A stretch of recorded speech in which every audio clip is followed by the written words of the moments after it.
Jim Blaine. Blaine. Rather. Sorry. Jim Blaine. All right. I know that. We're having an opportunity to talk about Jim and his career. Jim, let me ask you, have you had this kind of interview before? Not in this depth, Ben. I did have a cup of coffee with Francis Feldman and Bruce Hume on campus. I think it was back in late August, middle August, but not in any depth. This was just a preliminary get acquainted when I went out to see them. Fine. Now let's go back to your career in social work. How did you get into the field of social work? What were the circumstances? Well, I was working my way through Chapman College, which at that time was on North Vermont, and I had a baseball scholarship, and I needed a part-time job to kind of help make ends meet. And I heard of a part-time position in East Los Angeles on North St. Louis Street, and a branch of All Nations Foundation. I applied for the job, and I lucked out and went to work there on a part-time basis. That was in October 1938. 1938, okay. All right. How about giving me a brief rundown on the positions that you've held in the field since 1938? Okay, Ben, I was a part-timer for about 6 months, at which time the then administrator left Hollenbeck Social Center, and I was offered the position on a provisional basis by the then executive of All Nations Foundation, Dr. Robert A. McKibben. He was satisfied, and I enjoyed the work, and seemingly had an opportunity to help young men and women as well as older persons in the community. And I stayed there until I went into service in 1942. You were late in getting in. I got in 1941. We've both been around the track as far as Right. that's concerned.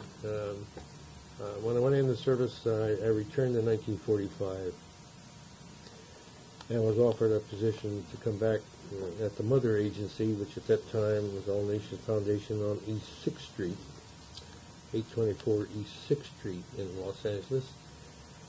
And I stayed with them as the director of or administrator of the All Nations Boys Club and Camp. And later on, after about 6 years in that capacity, I was promoted to assistant agency executive, and I stayed in that capacity until until 1964, at which time there was a change of administration. I left All Nations in 1964, and for the following 2 years I was a program consultant with the EYOA, working with indigenous leadership in both East Los Angeles. Would you spell out EYOA? Yes, Economic Youth Opportunity Board of Los Angeles, which was funded by Office of Economic Opportunity. Originally it was called YOB, Youth Opportunity Board. Okay, thank you. I was a community organizer who contacted the indigenous leadership in given areas, hopefully to gather enough data to prepare a proposal for funding to the anti-poverty program, and we did have the good luck to have a couple of proposals funded. I was there 2 years and found it to be extremely frustrating, that we can share a little bit later on, primarily due to the bureaucracy and the bottlenecks of getting funds from the federal government down to the grassroots level where needs could be met. My next position came about as a series of coincidences where I saw an ad in the paper that the Masonic Home for Children in Covina was looking for an administrator. I applied for that position because I was looking at the time and I had prepared a resume for all different type of work rather than staying with EYOA, and was selected as the administrator in May of 1966. I stayed at that position until July of 1981 when I retired. So that's about 26, 27 years of work experience on 3 different positions. 26 years with one, and 15 with another, and 2 with another. Well, that's pretty unusual in our field. That I have a similar kind of experience where I had worked for 3, only a total of 3 over a period of a long time. But it is quite unusual. You haven't had to move into another community to get a better job. Interesting. Well, Ben, I found the working with the people extremely interesting and extremely valuable, and quite satisfying. And I don't mean that necessarily from purely a personal point of view, but helping people put their lives together, and in many instances seeing young people, because they've had a loving consistency in a placement, that they develop a sense of self-esteem to the degree that they look forward to the future, and being in a position also budget-wise to have a hand in helping them get the necessary training so that they can become functioning members, and rather than dysfunctioning members of society. So it's been a most wonderful work experience. Sounds no very regrets. satisfying. Very satisfying. No regrets, Ben. That's great. Now, which did you find most gratifying, personally and professionally, or professionally? What aspect did you find most satisfying? I believe, Ben, that the most satisfying experience was the last one.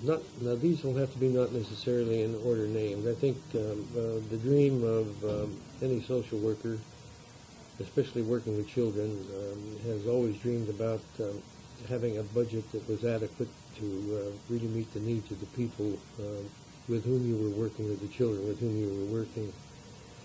The Masonic Home for Children supplied that, totally supported by the Masonic Fraternity in California, and the need was there. Fortunately, we had a very understanding board with sufficient funds available in reserve that we could put together a program. The second thing I think any social worker would like to do is to be a part of a building program. And 2 years after I went to Masonic, the board took official action on the basis of studies made, and I was involved in these studies, to replace 55-year-old buildings, a dormitory stereotype type of program, into a family type of cottage system. And I was involved in that for 3 years, and had the opportunity to see this type of work, which was not new to our chosen field or our profession, but it was certainly new to the fraternity in that particular point of time, and seeing it be relatively successful, in fact quite successful. In other words, instead of separating brothers from sisters, we had a family type of plan, a maximum of 8 children in each cottage, but brothers and sisters could stay together and maintain that family unity. That was based primarily upon having had the opportunity in research to contact maybe 200 alumni of the home and ask them what could the home have done that it couldn't do for whatever reason. And so many of them said, well, we grew away from our brothers and sisters, so we put together so that they could live together. Those were... Okay. And what kind of obstacles did you encounter in your work that prevented you from doing some things that you felt you'd like to do? Well, that goes back to my experience with All Nations. East Los Angeles and the Skid Row district changed appreciably over the years in the 50s and the 60s, and the then existing agency was aware of it, and there were many studies being made as to the possibility of transferring or moving to a different location to establish a similar type of program. There was a great deal of work involved and study involved, but for whatever the reason, these and some of these reasons I'm aware of, some of them I am not aware of. The recommendations were not followed out, did not come to any sense of fruition, with the net result that it resulted in the agency not necessarily dying on the vine, but gradually going downhill until such time as it is now, on a very, very limited basis as compared to what it was 25 years ago. I think the frustration then came from one, not necessarily, again, an order named lack of funds, possibly the lack of leadership, the lack of security in knowing that it's going to be a real major undertaking, and maybe the board had not been totally prepared for that type of thing. That was just a minor frustration, but I'm sure that many of us held it. However, I was not with the agency at the time. I had left the agency at the time that this last description took place. But I hated like the dickens to see it happen, because we had been part of that long-range planning and research effort. Sure. Okay. Now, what strategies did you use, when you were not, let's take not necessarily the last situation that you described, but during your career, what kind of strategies did you use, or strategies you were involved with to accomplish goals that you were trying to achieve? Well, I harken back to the time with the Masonic home. The buildings were old, and at one time there was discussion at the time of moving the Masonic home for children in another area from Covina. One of the first assignments that I had received from the Board of Trustees is to prepare a paper on what were some of the needs for qualitative child care, and that was my first assignment, to work with the committee and gather necessary data, what needs were overly simplified, good schools, medical care available to them, an opportunity for social outlets, and cultural development, if you will. After about a year and a half of this particular type of study, we found that Covina, or that general area in the San Gabriel Valley, had these things available to us. That was not necessary to go on into a major move. At the same time, part of the study was keeping an extremely close tab on maintenance costs, because the buildings were old, etc. And then the next thing, frustration, though it might be, but not over an extended period of time, the study, do we move, do we rebuild someplace else, or do we stay where we are and rebuild? That was frustrating times going on, because the board was not split, but there was differences of opinion that had to be ironed out and pounded out. Fortunately, we had the space at Covina that we could inaugurate and put together the cottage-style type of group living, because we had some 35 acres, and we could maintain the old buildings while the new were in process of building, which we did. That was pretty frustrating at times. All the minor frustrations at times was trying to carry on a program with about 65 children in the middle of a great big building program with all the equipment and so on and so forth. But that was a minor item compared mostly. What social movements or activities were you involved with that seemed important to you at the time, but didn't lead to the goals that you wanted to attain?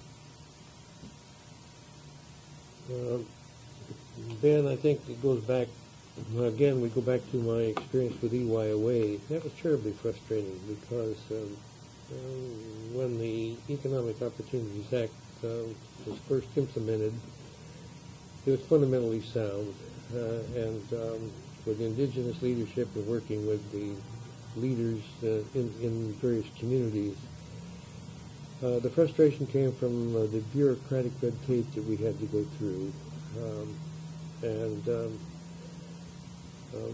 we were just part of one agency scattered around the United States of many, many agencies, and we were all hustling for and competing for that dollar coming out of Washington.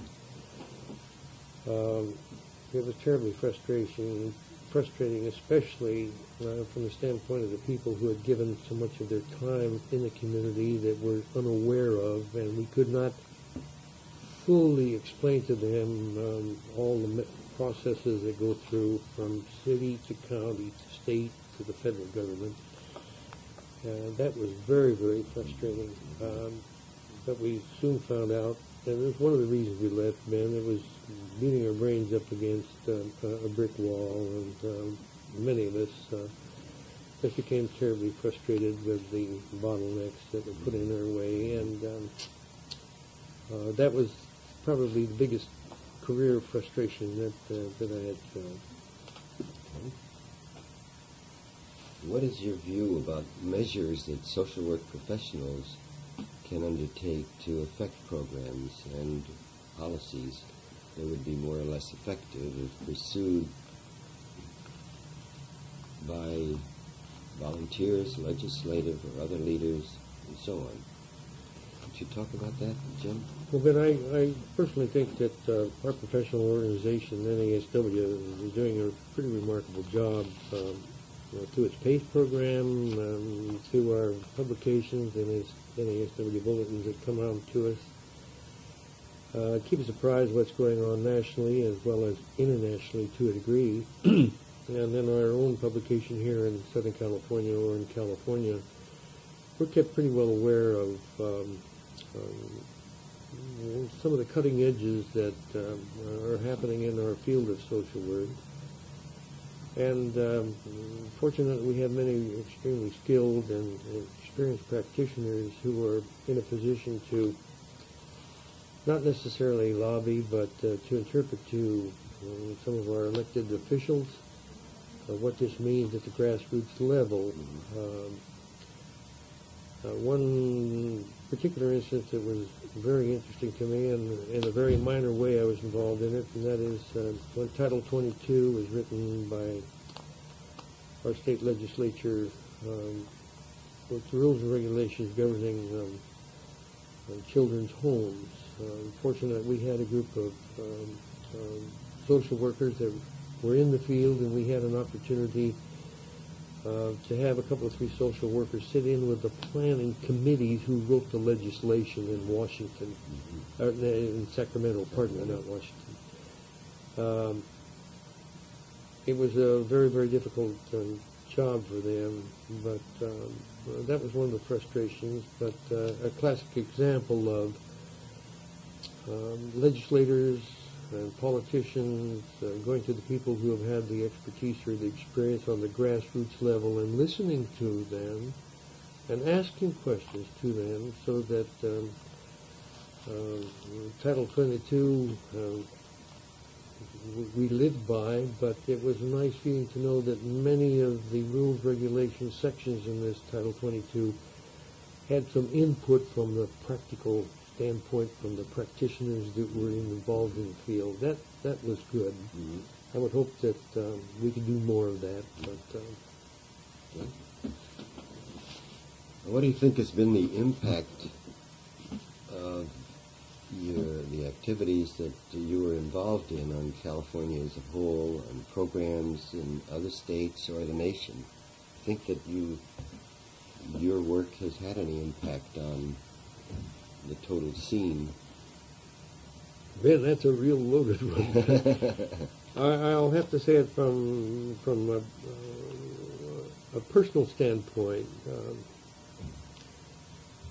As a retired professional, it was nice to be in a position to kind of help in a very minor way develop legislation through Title 22. Mm-hmm. From the standpoint of the thrill of seeing children or people in areas of great need, thanks to an agency and the program of the agency and the referrals and resources that the agency has, and not only monetary resources, to help meet those needs. It's a thrill to know that many of the people out of the ghetto and out of Skid Row area have gone into the professions, whether it be teaching, law, social work, education, etc.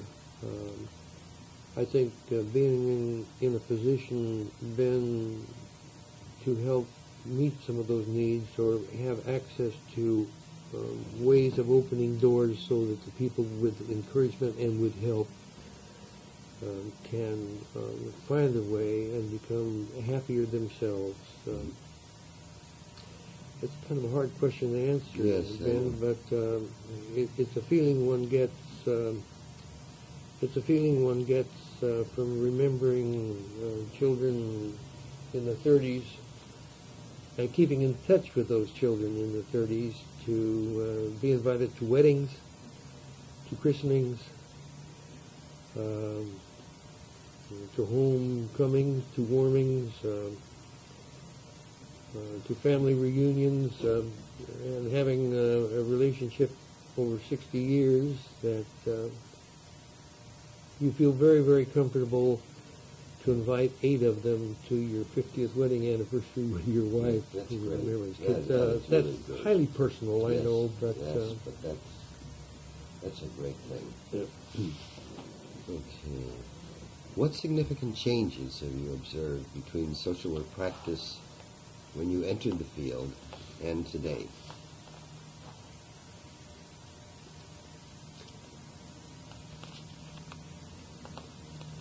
Oh, Ben, that's a real tough one. It's just a personal one. Okay. You know, when we got out of the Army, went back to USC in social work, we were all interested, regardless of who we were, in becoming social workers. We had a multiracial student body at the grad school at the time, and we were interested in becoming professional social workers. We had all nationalities, colors, and creeds represented. We thought it was wonderful. Now, I'm sure that this is a personal opinion. The social work has grown a lot since the 40s, and we're a much larger organization at the present time. And over a period of many years' experience, I'm sure that that needs have been seen and are currently being met by the African American social workers, the Asian social workers, the Latinos, or the Spanish surnames, or what have you, social workers. I don't believe that that more or less separation has weakened the field by any manner of means. Maybe it's my age showing that we struggle so hard to. I can give you a very personal. We struggled so hard at the end of World War II to get to the University of Southern California to let blacks swim in the gym. They're swimming in the swimming pool on campus, and managed to influence the then thinking. That was just one particular item that I was thinking about. I That believe. scene certainly has changed. Oh yes, oh yes, oh yes. And Ben, I harken back to pre-war. We had a great dedicated faculty, but they weren't necessarily autocratic, but they said, well, this is what we have to do, and this is what you ought to take. Well, you get a bunch of guys coming back from overseas where their lifestyles was one of survival. Then I think some of our faculty members learn from people. It's hard to explain what I mean, but they seem to listen with a little more passion about understanding. Whether we're going to have to take casework 1 or group work 1, we've been interested in trying to keep alive for 2 years, and it was a minor item. Now that's a very poor example, but that's how I felt at the time anyway. I think that in the post-war years, the students were quite mature. Those who were returning from a lot of us service. did a lot of growing up in the service. A lot of learning experiences. Okay. Do you have any personal papers, pamphlets, items that can be made available to researchers? Now, I'm going to withdraw that question because I know that you do, and that you're working on that, and that you're going to be contributing to it. Let me ask this question. Let's make sure this is still in. Let me ask this question of you, which is not on this, but you want to talk a little bit about the role of the professional vis-a-vis the role of the lay leader. How have you learned over the years to work effectively with your volunteer leaders? Do you have any items that you would want to register on this tape?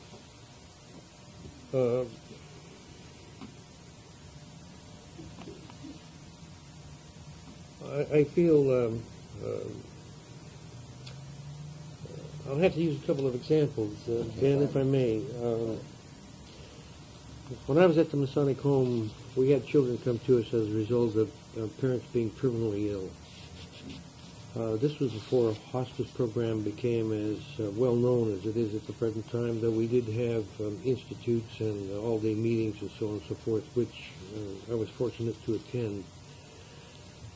The main reason being that I was interested in it, we were dealing with the feelings of the child that was placed there as the parents, as well as working with the feelings of the family and their impending loss and their impending deaths, and the kids' impending or feelings of losing a dad and or a mom. That's one of the things that prompted me to do volunteer work with hospice after I retired. Having had part of that experience and sharing part of that experience, I have the pleasure of helping in the volunteer training for hospice volunteers coming along. From practical experience, I think that we have been able to interpret to some of the volunteers coming aboard what is reasonably expected or what they might possibly expect of some of the behavior, action, etc. Mm-hmm. I think that same principle applies to training volunteers working with children, whether it be an educational aid, program aid, or whether it be a volunteer worker in camp. We have to kind of interpret to them what the basic needs are and never lose sight of the fact that we must see that that volunteer has a feeling of accomplishment, just as the kids have to feel that series of feelings of accomplishment as a result of the efforts of this individual. I think one of the bottlenecks that might come about as to how much you can share with a volunteer as to some of the causative factors of why that child is acting out. Mm-hmm.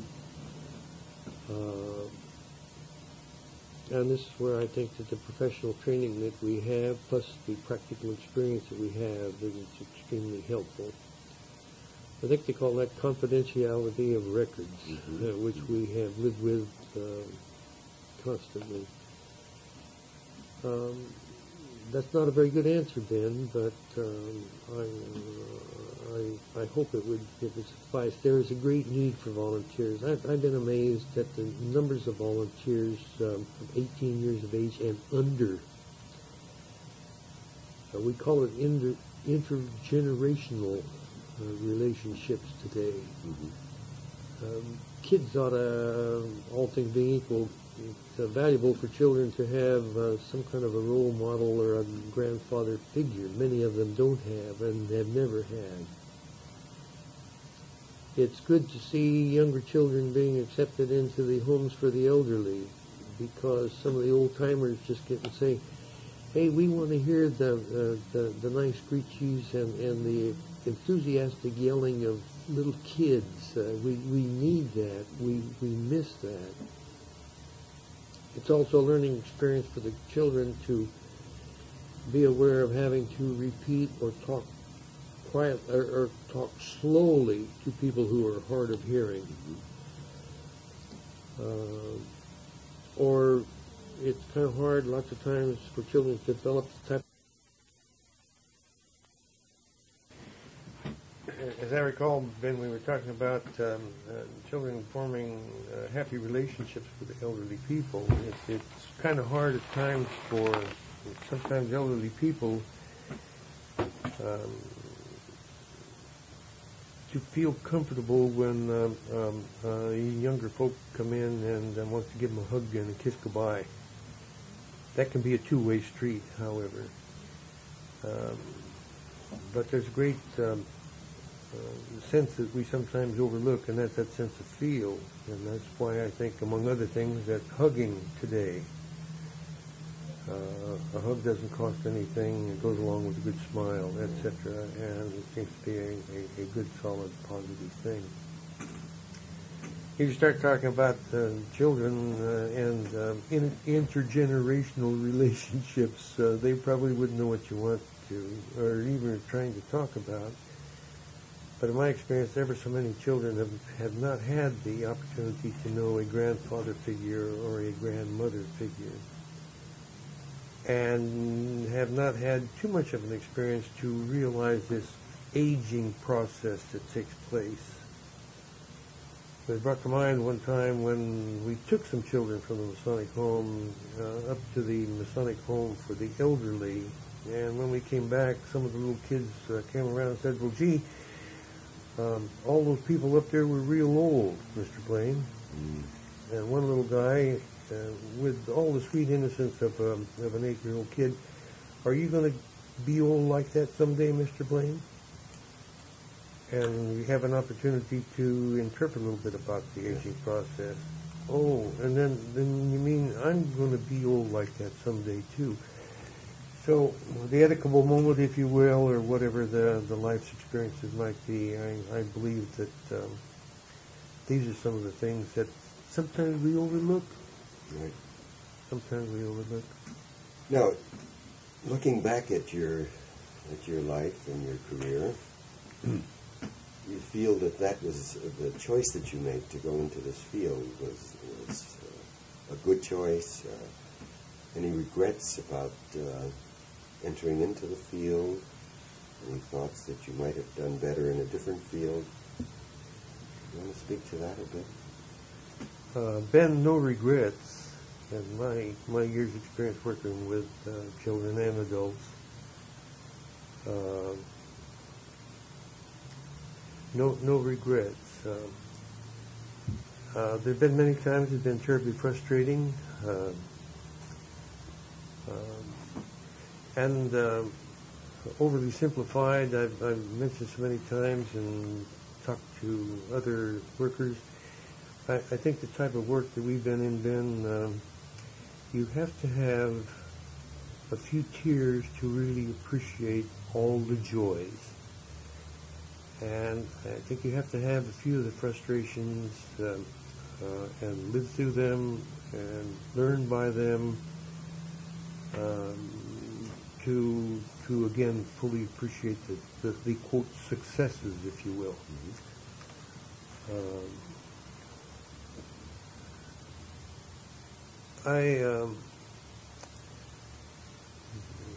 I've been blessed and I don't mean that to be a smart alecky way.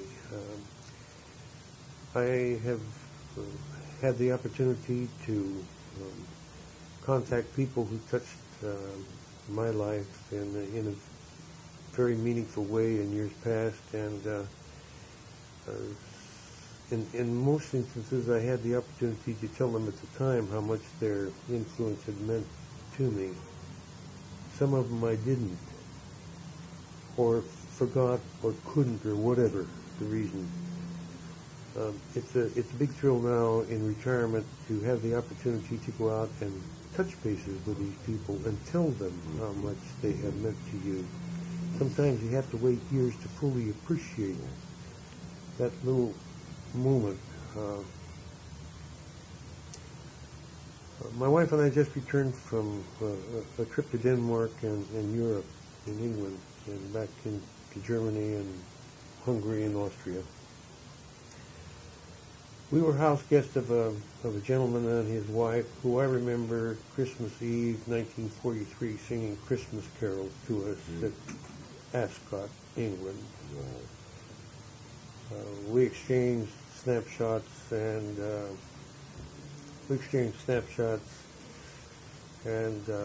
addresses, but I procrastinated.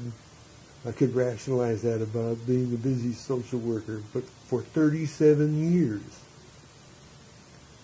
until a mutual friend went back to England, and when they got back there, they called the Ascot newspaper and told them that one of these days Jim Blaine was going to quit procrastinating and write a letter to the local Ascot newspaper and say thanks for the courtesies extended for Christmas Eve and also Christmas Day.